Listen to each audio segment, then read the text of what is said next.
What would you do?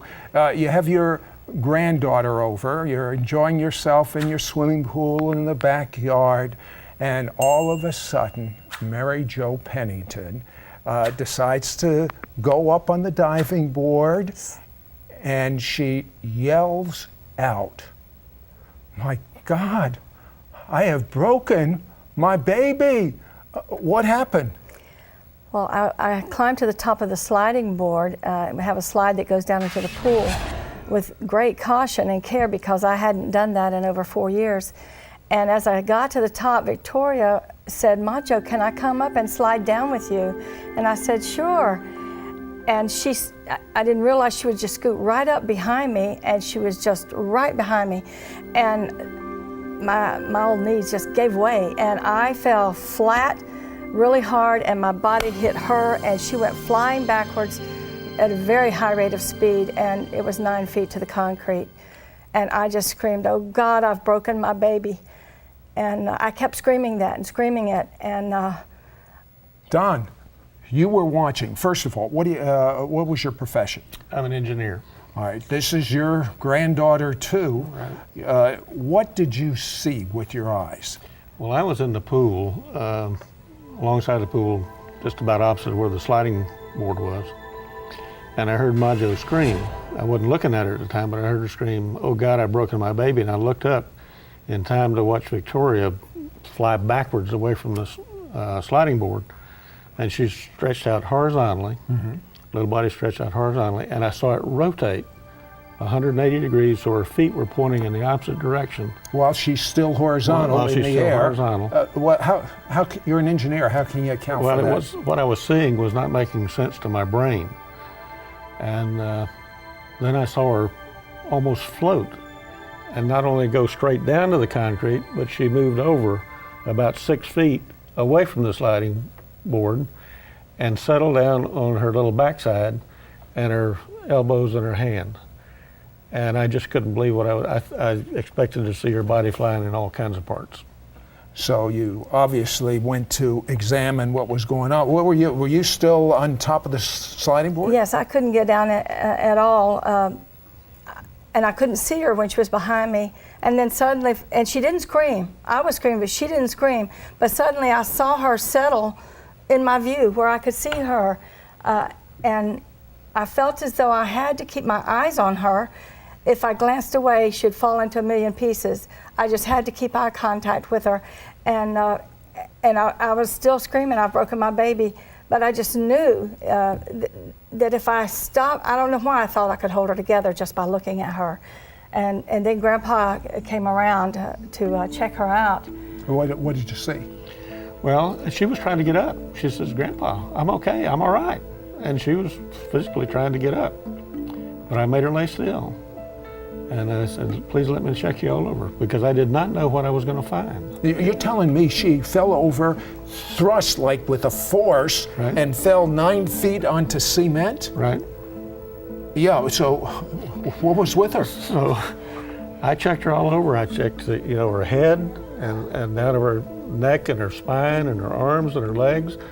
And they all worked, and there was no blood, and there was, she appeared perfectly normal. So at that point, I did let her get up, and then I noticed 2 little places on her body. She had a little scrape on her right elbow and a little red mark on her palm, and that's the only evidence of any injury that I could find. Okay, you're an engineer, you're a logical man.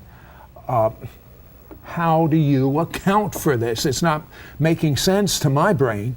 Well, it didn't make sense to mine, and I can't account for it now, except in light of what we learned later from talking to Victoria. But at that time, it just made no sense to me at all. Now, Ma Jo, when you heard your granddaughter talking to her mother on the telephone, you got your first inkling of what really was going on. What did you overhear? She said, "Mommy, I'm not broken. Ma Jo knocked me off the slide." And I heard God yell, "Save the children, catch Victoria."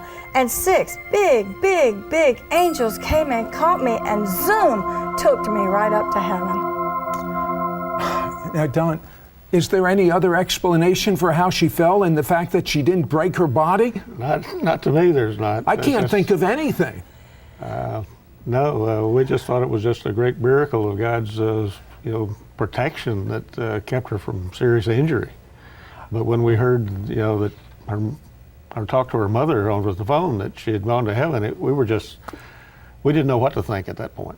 Speechless. Okay, they had like a home video of Victoria when this happened and her reporting on what she saw. Let's go to that right now. All right. Now show me what happened. Show me. When the angel caught me, I said, boom. Okay, now, that's kind of because she's 7 now. Yeah. So that was, I can see where you went from IV to a miracle. Yeah. You must have been one grateful grandmother. I was. I couldn't stop thanking God for this wonderful blessing that He gave us, that He saved her. I just couldn't stop. And she keeps going back to heaven. We'll be back in just a few minutes. Don't go away. I know you'll be back. We'll be right back to It's Supernatural. Hello, YouTube. Mishpocha. Mishpocha is a Hebrew word. It means family. This is Sid Roth. Welcome to my world, where it's naturally supernatural. If you've been blessed by this show, please subscribe. Then click the bell so you won't miss a single episode of It's Supernatural. We now return to It's Supernatural. Hello, Sid Roth here with Mary Jo Pennington, and she's affectionately called by her granddaughter, Majo. And Majo, you got the shock of your life. Your granddaughter, you fall, knock her off of the top of the sliding board. She falls down something like 9 feet onto cement, but she falls in almost a suspended state where she changes her position. Your husband said there is no human explanation. Then you hear her talking on the telephone to her mother, and she said, 6 big angels caught her, and Zoom took her up to heaven. Now, then I'm sure if it had been me, I would have questioned my granddaughter at that point. What'd you do? Well, we were so surprised that we couldn't think of anything intelligent to ask her, so we asked her what color were their robes and their wings, and their robes were white and their wings were white, shiny, sparkling, and the angels themselves glowed.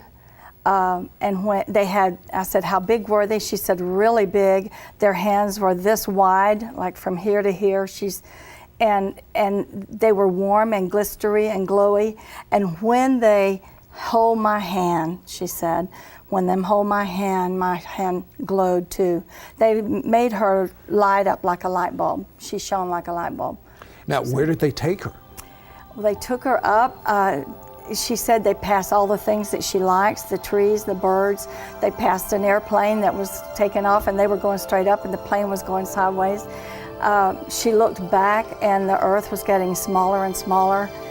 When she first saw it, it was like rounded, and then it got to where it was like a little ball. And then they got to a place, it was way beyond the stars, that there was a stairway that had angels going back and forth up to heaven, and her 6 angels and her continued up the stairway. And when they got to they told her to look ahead, and it was like there was this big glowing. She said she thought they were going to land on the sun. It was so glowing, and they got closer and closer, but it wasn't hot.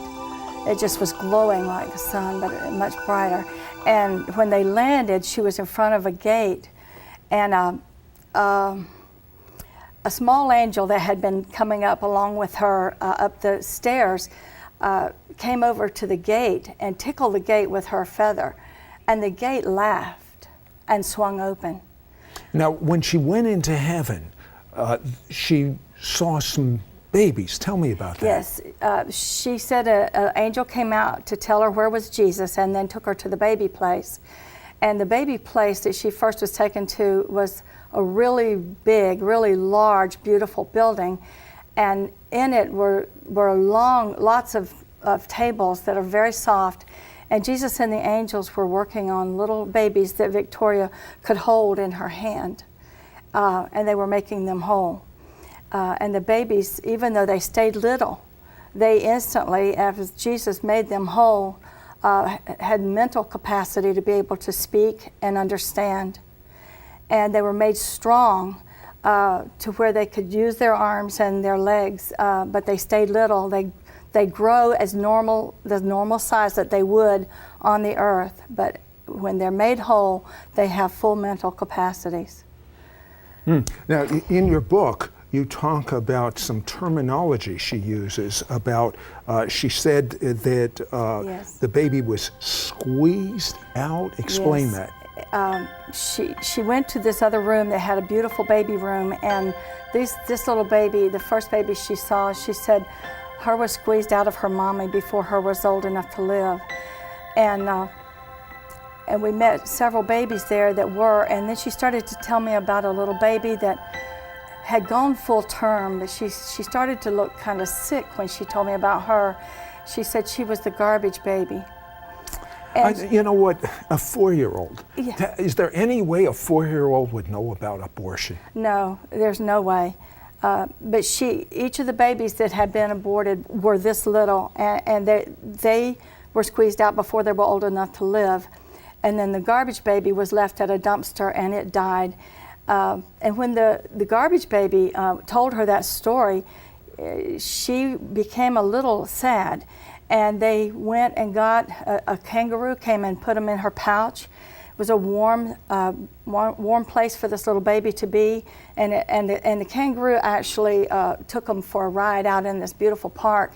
And Victoria couldn't fit all the way in, and she hung her legs out, and they went bouncing. They would bounce as high as the sky. You know what? If she was making this whole thing up, here's the deal as I see it. Number one, the way she fell, with not anything even broken, you can tell there's something supernatural. To me, I don't have a better explanation than angels caught her. And for a 4-year-old to have such a graphic description of abortion, but it gets even more exciting than that. She sees things in heaven that we read about in the scriptures. Again, there'd be no way she could know these facts, but let's go to a clip of a report on the children she saw in heaven. There was She just said 8 that there was another boys, in that room. 8 girls. Jolene. There was 8 boys, 8 girls.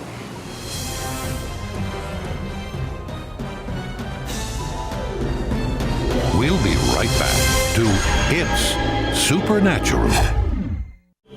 We now return to It's Supernatural. Sid Roth here with Mary Jo, affectionately called Ma Jo by her family, Pennington, and her 4-year-old granddaughter should have died.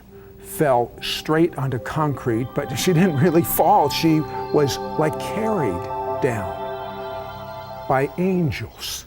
She saw the angels. Her grandfather, who's an engineer, said it is humanly impossible for her not to have hurt herself and to have fallen and turned in midair the way she turned unless there was some supernatural help.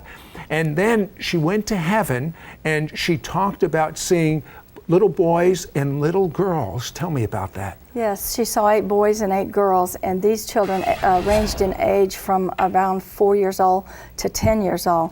And some of these children had been aborted, squeezed out before they could live.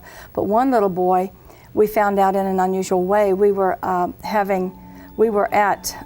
putting flowers by my mother's grave about 2 weeks after she fell.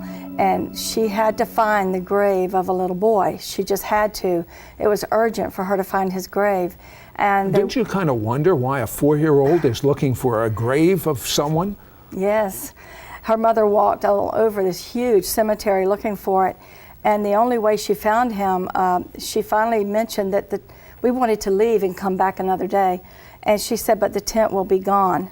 And apparently she had observed the tent from another place and knew from the tent how to get to where the grave was. And so they started looking at all the tents. Observe the tent from another place. What She do you saw mean? it from heaven. That's what I thought you were saying. Okay, go ahead. Michael showed it to her from heaven. And Michael? Who's yeah, Michael? one of the 8 boys and 8 girls. Okay. And this is the little boy she's looking for. And she, when they finally looked around and they saw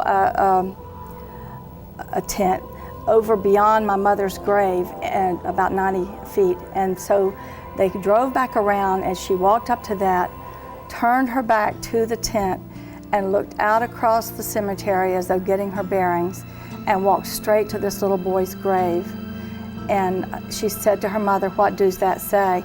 And she said, "Honey, it's a little boy. His name is Michael." She said, "This is it." And she saw him in heaven. And she said, "Why do we need to find his grave?" And she said, "Because there's another one." And she later revealed to us that he was killed in a crash. She told us how the crash happened. It was in the newspaper exactly as she told it to us.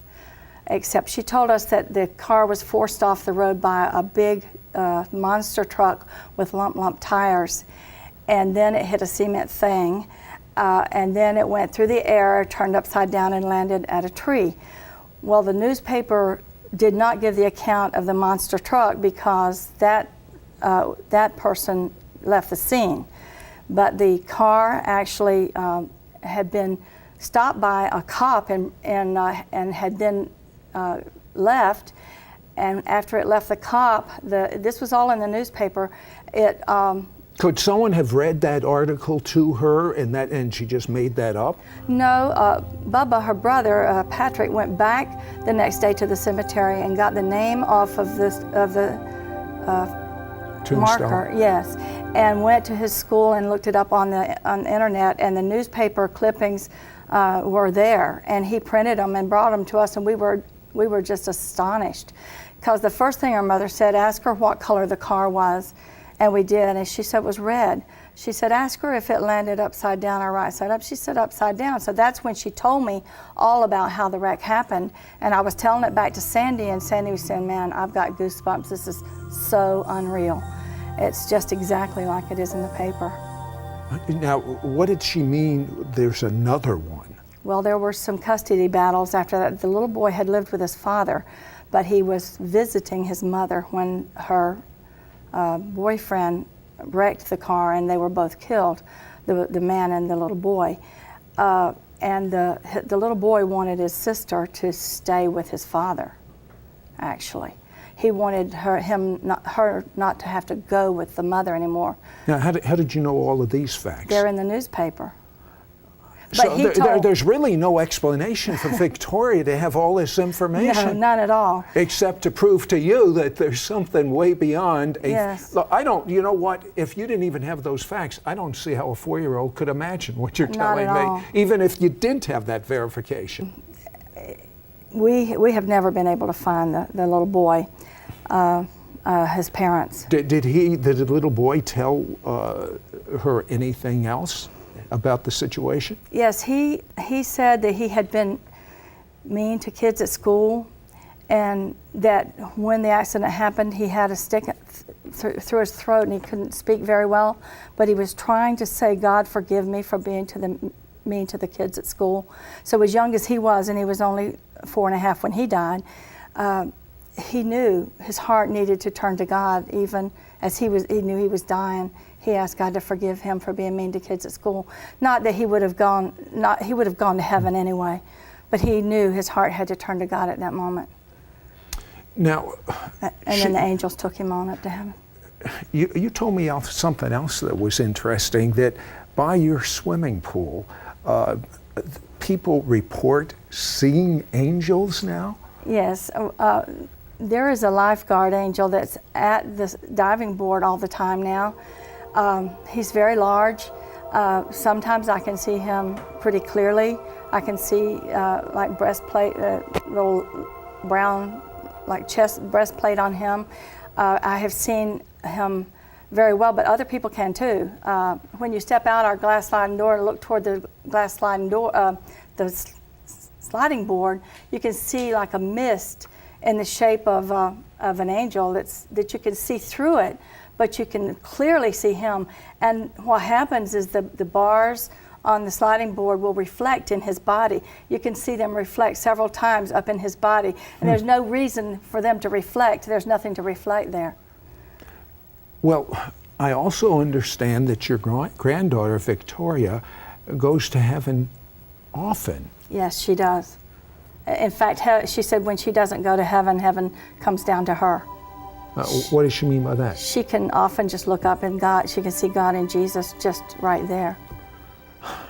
You do realize that what you're telling me is very hard for a lot of our viewers to believe. I bet it was hard for you. What convinced you?